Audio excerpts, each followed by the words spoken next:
maintain a calm voice since you are all probably very relaxed. So today we are going to be discussing hydration, and our goal for today is for all of you to rethink your drink. So these are our learning outcomes today, that you'll be more aware of what your body needs to consume, proper hydration choices, as well as how much you should be consuming with physical activity. We're going to show you some differences of sugary drinks versus non-sugary drinks, and what health implications they can have on your body. And also we're going to leave you with some tips that you can take with you to implement into your daily lives to stay hydrated. So these are going to be the topics, like I just said, that we are going to go over. So first, let's start with proper hydration as well as exercise hydration. Okay, so it is recommended for adults to get about 8 glasses of 8 ounces of water per day. I'm going to discuss a little bit later how this can increase. There's a lot of factors that go into your hydration status, so I will make a point to let you know when you should be aware of when you should be increasing those. So this is a good starting point for everybody in this room. We lose water constantly through sweat, through tears, through bodily functions. So also that's going to be another thing that you're going to want to be aware of. We live in Central Valley. It is hot. I don't know if you guys were outside yesterday.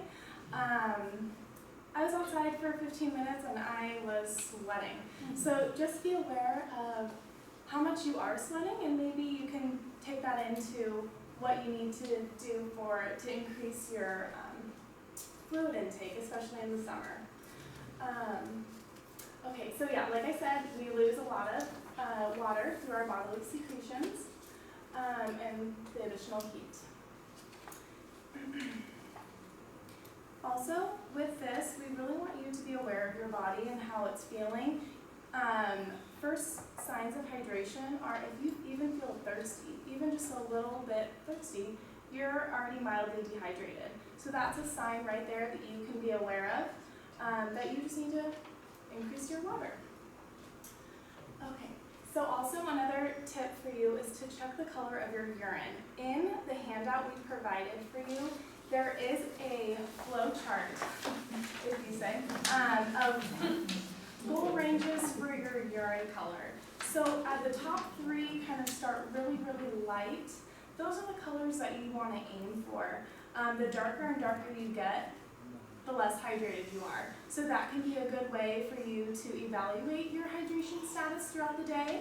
I think we can all tell when it's a little bit darker, and so we can keep it up with that.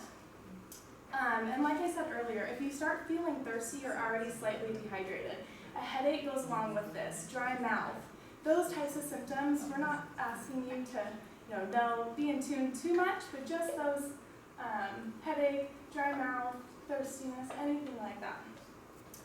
Was it anyone's goal in here to increase physical activity as like a lifestyle goal? Did you make a goal for yourself in this program? Can I get a raise of hands of who wanted to increase physical activity? Okay, perfect. So with physical activity, we are going to increase our fluid needs. So this is just a base starting line as a formula. I have 2 formulas for you. One isn't up here.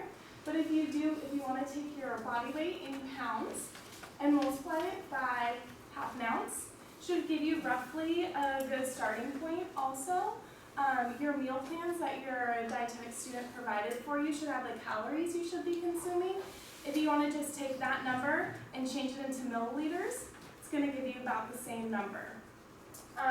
And just so you know, 2 water bottles, if you carry a water bottle, it gives you the amount in milliliters and ounces, so it's an easy way for you to determine. So, can anyone tell me if what the primary form of fluid in their diet is? Water. Anything else? Water. Iced tea. Coffee. Okay, good. Those are and soda drinkers. Okay. So exercise. So these are the 3 steps of exercise that we did want to go over with you today. So before you even think about working out, maybe you say you go to a gym class at 5, and it's 3 o'clock, and you're thinking, oh, okay, maybe I should start getting ready for my physical activity. So we would like you to aim to have about 12 to 18 ounces of water 2 hours before. This kind of just gets your body properly hydrated. It's going to help you get through your workouts more easily. And then also just get that little bit more in right before you start working out. Let's just make sure that, you don't pass out or anything like that could come along with dehydration. So just be aware of that. Also, during exercise, it's really important that you are replenishing your body with that fluid that you're losing through your perspiration, through your sweating, all of that. So this is for moderate exercise. So this could be, jogging, a brisk walk, running, doing a cardio class, anything like that. We're going to recommend maybe just carry a water bottle with you, because this water bottle has about 17 ounces. So if you work out for about an hour, it should be right around there. And then also after you exercise, I'm sure you all feel really thirsty after you're done exercising. You're tired, your body's tired, you've realized how much you've lost through your clothes that you have been sweating on. So this is a good way just to monitor, drink to thirst, and then some. We really want to make sure that we are always replenishing the fluid that you are losing. Okay, so now we're going to get into liquid calories. So, before I start this, I want to ask a question. Can anyone tell me all the fluid that they drank yesterday? Anyone? Can... Yeah, I have iced tea, hot tea, and water. Okay. Okay, anyone else want to share? Even students can share. Rebecca? I had the same thing he had. Okay. Iced tea and water. Okay, what about you? I had water, hot green tea, and milk. Not Okay. milk. Okay, so studies have shown that liquid calories, sometimes people forget about them. You 3 are obviously exceptions, but sometimes people don't really register liquid calorie or what they're drinking as calories. They just correlate it with food. So we are going to show you today how many calories you really are getting from some common beverages. I have some bags of sugar up here that I'm going to pass around in just a second. I guess I can pass them around now. Okay, so we have some popular items. So we have sweet tea, we have coffees, we have energy drinks. So if we just want to pass around how much sugar is actually being consumed in all of these common items. And then now just pass them back for me. Okay. So we do have juice in there. Just a quick fact, before class we went to the little cafeteria, and are you familiar with the naked juices, how they're supposed to be healthy? Really check your labels. I checked about 3, and they range from 24 to about 32 grams of sugar per bottle. So just be aware of those things, check your nutrition labels. And you may ask me,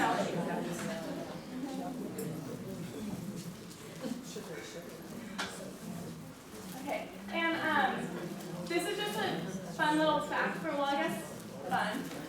1 can of soda, so regular soda is 12 ounces, just that little tiny thing, this thing, right here, can cause up to a 25-pound weight gain per year. That's due to the excess sugar that's provided in that drink.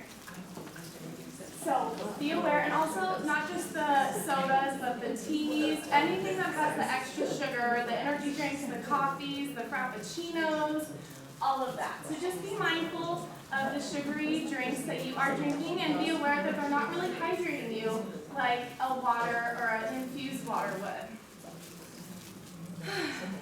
Okay. So yeah, just be mindful. So we are going to provide you a substitution. We are providing you with an infused water. So has anyone in here ever tried infused water, making their own? Okay. Is it an option that you think you could implement into your life? Sure. Yeah. Okay, so it's really cool. You can pick which whichever fruit. You can even do some basil, some mint in there. Just really give it that extra flavor. So it's not just water. You feel like you're getting something else and kind of creating that sweetness that you might desire. Also, have you heard of the like Neos or Dasani drops or anything that come in the little? So they're just going to provide a little bit more flavor into your water, but not all that extra sugar. So adding fresh fruit can be very tasty, pun intended. Okay, so this is an audience question. After we discuss this excess sugar and your knowledge from past sessions here with us, what are some diseases that you think could be caused by excess sugar in your diet? Diabetes. Diabetes. Perfect. Well, there goes all of us. All right. But we know with diabetes, obesity is a risk factor. You get heart disease. Anything you're setting yourself up to possibly have these health conditions. So these are something that we just want you to be aware of. Next time you might opt for some water over a Coke. Those types of things. Okay, so these are tips. We do have these in your handout provided for you that you will get to take with you today. I find it's always easier, and I always drink more when I carry a water bottle with me. It's on you, it's at the top of your mind, it's there, it's easy. You don't need to go anywhere and get anything else. If you are environmentally conscious, you could always go buy, they have them everywhere, and they come in all different sizes, and you can also set goals for yourself of how much you want to drink throughout the day. So you can either label it, get to a line by 10 a.m., get to a line by noon, those types of things, or just how many times you want to refill it a day. Aim to drink 8 to 10 glasses, so that's obviously going to increase based on your activity level. And also make those conscious substitutions. So kind of like last week, mindful eating, we're going to make mindful drink choices. Does anyone have any other ideas about how you can implement more fluid into your diet that we didn't discuss? For me, personally, if I don't start the morning with 2 glasses of water, I never continue with it. So Absolutely. Because it gets your mind started and it quenched your thirst, so then that's what you're always going to go back to. Does anyone have any other? Well, along with Donet's comment about the 2 cups of water, sometimes I throw a sliced lemon in with those first 2 cups of water. Yeah, absolutely. So going back to infused water just makes it a little bit more tasty. Absolutely. Good ideas. Thank you for sharing.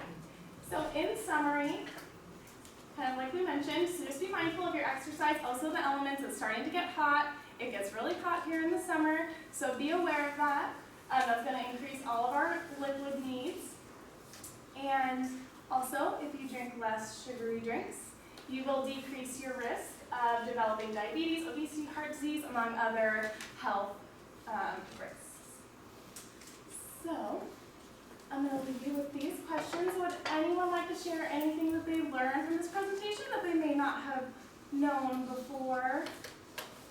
The sugar bag was really interesting. Yeah, it's kind of a shock, right? Because you don't see that, so it's something that you're not aware of. And I don't know if it's true, but I heard it later on I saw it on the computer, I heard it on the radio, that the average American consumes 3 pounds of sugar a week. Pounds. Yeah, I'm sure that it's crazy numbers. That's And because it's mixed in, you can't see it, you're not aware of it. So this just brings it to your attention. If you all those labels on your beverages, even if you go to Starbucks, they have them all online. Everything's out there for you to know. You have the tools to be successful. It's just a matter of looking into it and taking a mental note of, okay, this has 30 grams of sugar and water has 0, right? So just be more mindful of those decisions. Thank you for sharing. It's a little bit off, but I have a question. When you take vitamins, sometimes the urine changes color. Does that have anything to do with anything, or why is that? Do we know why that happens? I am not 100% sure why that would happen. It's the byproduct of the B vitamins. Okay. So it will change the color and the scent of the urine. Yeah, so it's not going to be as valid, but as the day goes on, because your B vitamins are water soluble, your urine will get back to what its natural color should be after it is processed through the kidneys. That's a great question. Thank you. I'd like to know if anybody here makes healthy sun tea. You know how you take a container like this big and you put something in it and you fill it up with water, you put it outside, Mm-hmm. you know?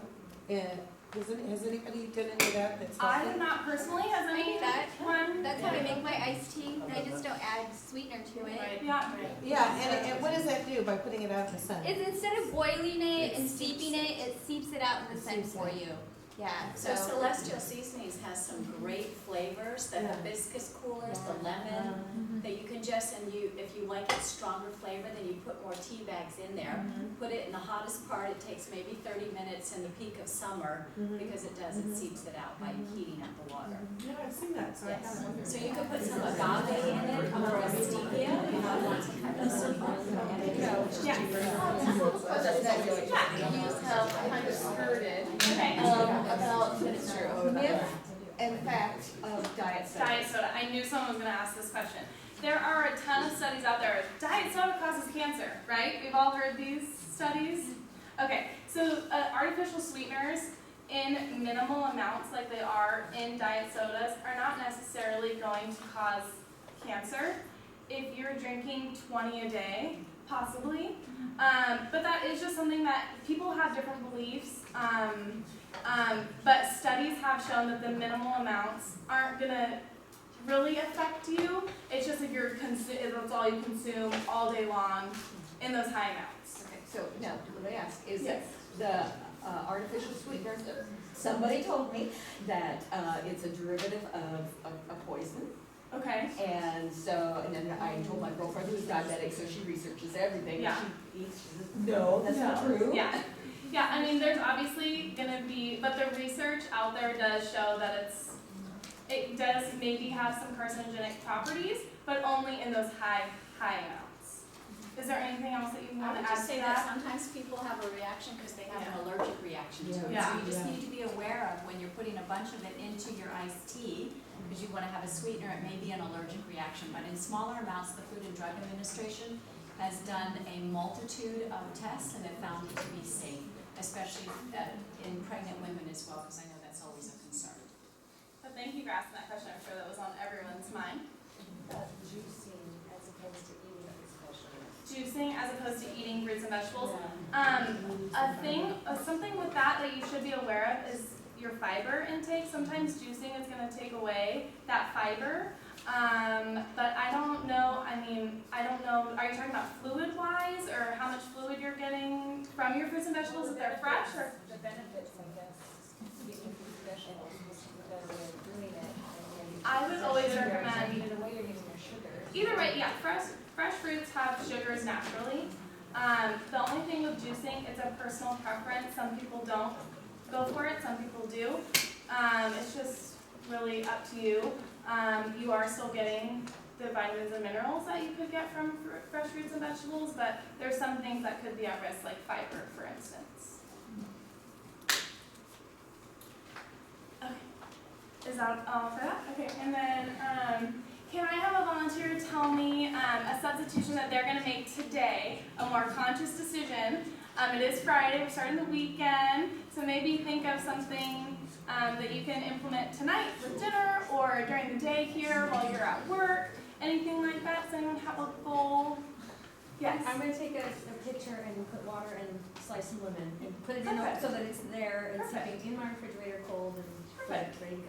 Great, that's a great idea that we can all implement. Anybody else? Yes. So I lost my water bottle 2 weeks ago, Okay. and since then my water intake has You noticed it, plummeted. huh? So I'm gonna get it today. I'm gonna Okay, get it. perfect. That's a great goal. Yes.